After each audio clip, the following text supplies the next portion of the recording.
Thank you very much for listening to this week's talk on the Sidra of Tetze, which is the sixth Sidra in the book of Devarim. And we are dedicating this learning for the speedy and safe release of all of the hostages in Gaza and the safety, security, and success of all of the soldiers in the IDF as they continue with their dangerous missions. And it seems even more appropriate than usual. We often comment that the words of the Torah speak to us in a unique way every time we read them, every week that we read the Sedra of every year. And the Sedra of Tetze is bookended with sections about war. It begins and ends. The opening section talks about Tetze la milchama al oyevecha, when you go out to war against your enemy, and then goes on to give us some halachot of war. And then at the end of the Sedra, we have the Maftir, which is the portion that we read on Parsha Zohar of the Shabbat before Purim.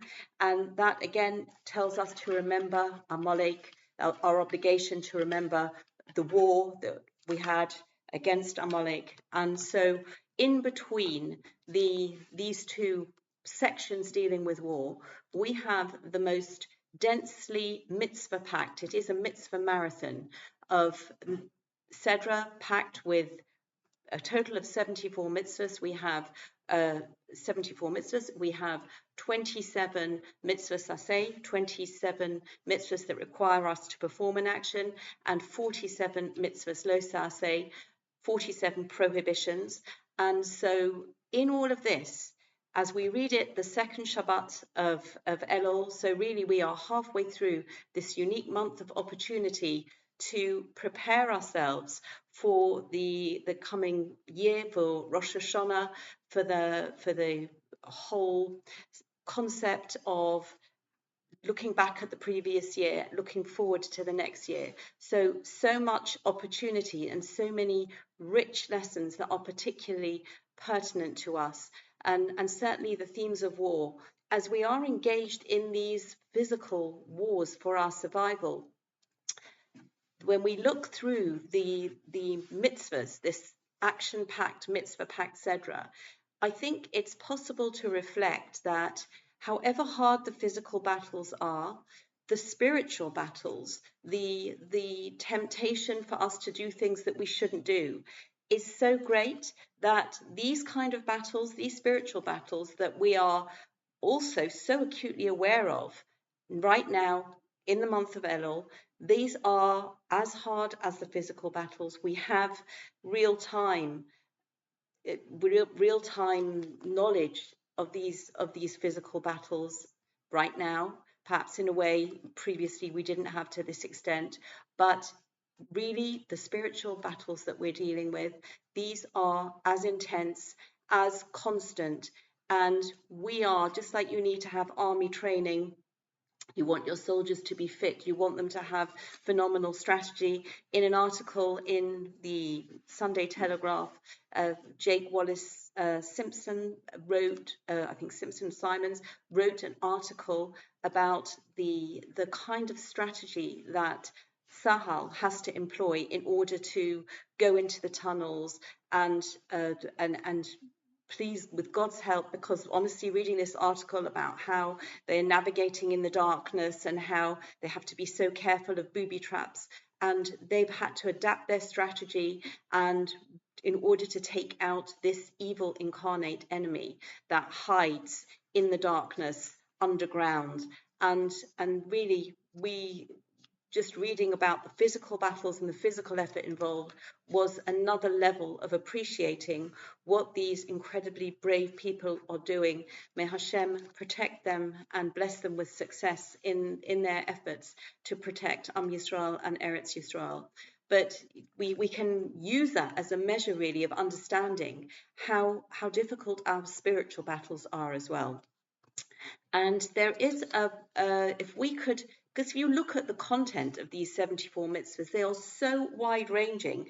Just to give a resume of the type of mitzvahs that we read about, so it's laws about inheritance, rebellious children, hanging and burial, the obligation to, when somebody is convicted of a capital offence, that they have that when they are hung, the body needs to be brought down before nightfall, because it's an insult to Hashem that a person should be left hanging, a person who's created in the image of Hashem.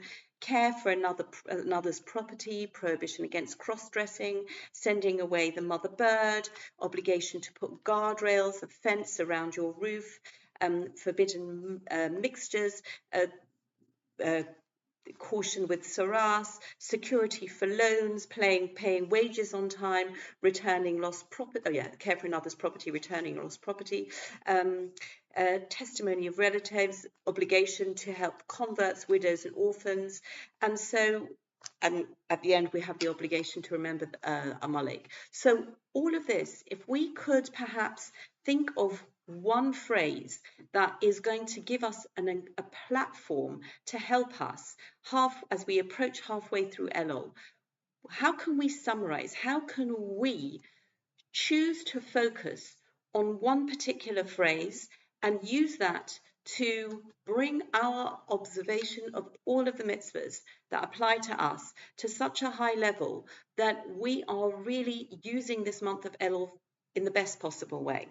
And that phrase that I want to talk about as a phrase that I think could apply to everything, that seems to be such a random mixture. This phrase comes in the section that deals with care for another's property, the obligation to return. I'll read from the beginning of chapter 22. Lo sireh es shor achicha or es seo. You should not see your brother's ox or sheep, nidochem v'hisalamto mehem, straying, and turn a blind eye, pretend you didn't see them. Mehem. Hashem teshivem la'achicha. You should surely return them to your brother.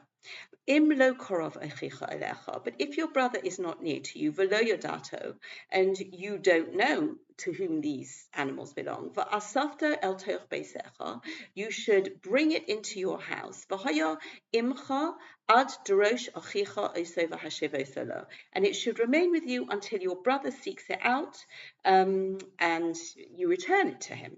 V'chein ta'aseh lachamoro, v'chein ta'aseh l'simloso, v'chein ta'aseh l'chol abedas achicha, and you should do the same with his donkey, with your brother's donkey, with his clothes, and any lost property that your brother has lost, and asher tovad, that he has lost, mimena, from him, or matzosa, and you have found. Lo suchal lehisalem. You should not turn a blind eye to it. So this phrase, lo suchal lehisalem, I think we can use that as our catch-all, as our focus, because this phrase is suggesting, don't pretend that you're not aware. It's this deliberate, conduct that you've seen something, you're aware of something, you know something is right, yet you're pretending. Perhaps in Yiddish there's a phrase, nicht wissendig. You make yourself as if you don't know. And really, that in front of human beings, you can do that, because you wouldn't, if I see, just say for example, there's an animal wandering around, and I am in my own world, I'm a million miles away, my thoughts are, I genuinely don't see it. So this animal has passed me by, and I honestly didn't see it. Yet that's the truth. Yet equally, I can look the same from the outside. I'm walking past, and out of the corner of my eye, I notice that this animal is clearly ownerless and lost, and I'm choosing, as it were, to pretend. Now, only Hashem is going to be aware of that subtle difference.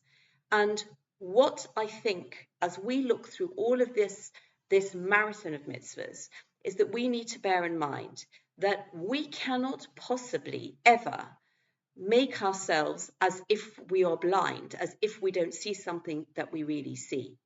And so from this phrase in our Sedra, lo suchal lehisalem, you should not pretend that you are blind. I think the phrase that we can progress to using this way of thinking is the phrase Shivisi Hashem lenegdi somid, which is a pasuk from Tehillim, Psalms chapter 16, verse 8, translates as, I will put Hashem before me always. Because if I'm walking down that street and I notice this animal doesn't have an owner, and my temptation is I can't be bothered. The last thing I want is a cow in my living room, because if I can't find the owner easily, I have to take it into my house, and I haven't got room. My house isn't big enough. I don't want to do this.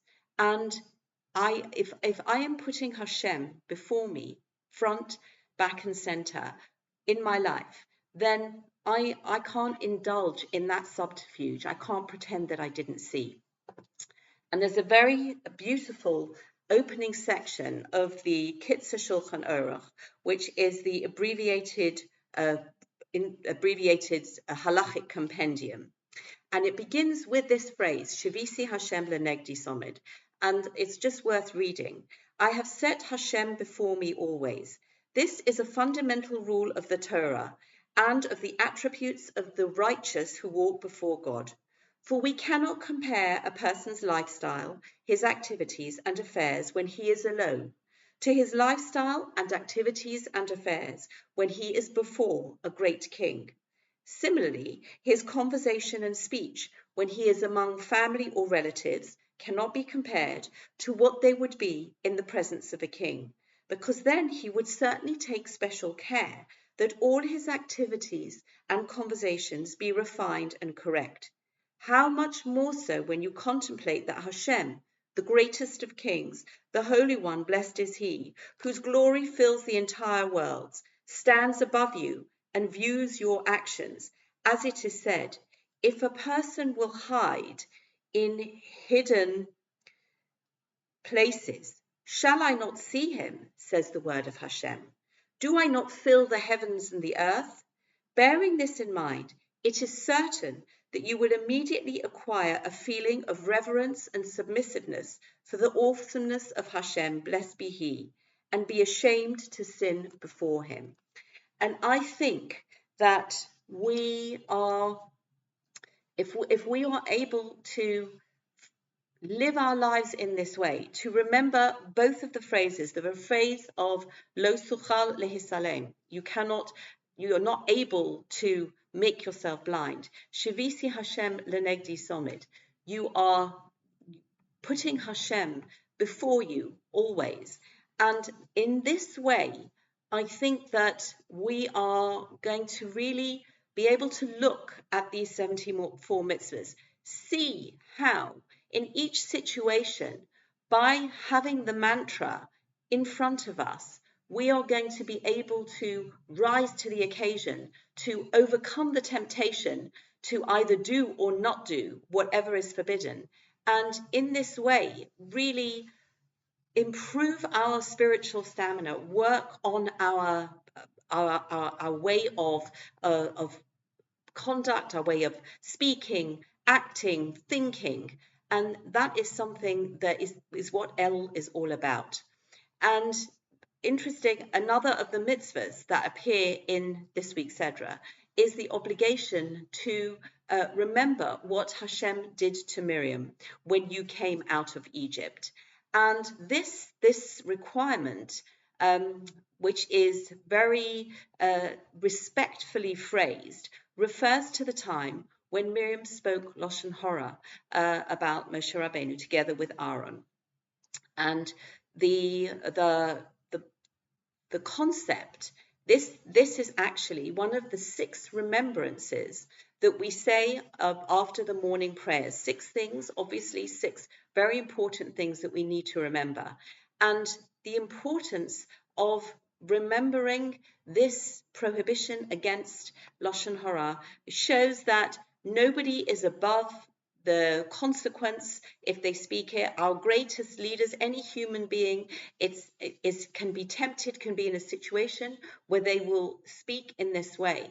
And by having it as one of the 6 remembrances, it's like we've set an alarm. You can set a daily alarm on your phone, and that's going to remind you. By saying these 6 remembrances, and one of those being this verse from our Sedra that refers to the episode of Lashon Hara, we are able to give ourselves this daily alarm and remember in this way.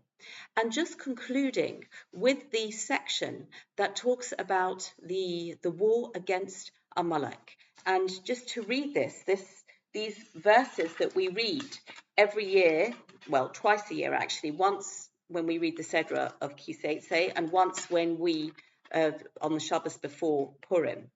And it goes, Zochar es asher asalacha Amalek.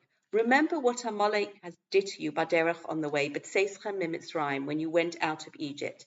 Asher korcha Baderech, that he happened to find you on the way. Vayizanev b'cha kol hanechashalem acharecha va'ata oyefa yogea. And how they surprised you on the road and cut off all the weak people at your rear when you were parched and weary from the journey. Velo yore Elohim, and they did not fear God. And this, I think, what is we're not normally encouraged to bear grudges. We're in fact the opposite. We have a prohibition against taking revenge and bearing grudges. And how can we then be asked in this way to keep this incident, as it were, alive? And we can know that this is not about bearing a grudge. This is not about wanting to take revenge. We are dealing with human beings who behave in an inhuman way.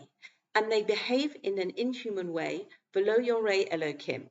They can pretend to worship God, but anybody who can behave in this murderous, cowardly way, who can cause the kind of evil destruction that we have witnessed with the modern day version, perhaps, of Amalek, that these people are, when they behave in this way, they are causing and with the destruction of all of the human life and the havoc that they cause, that this is an insult to Hashem.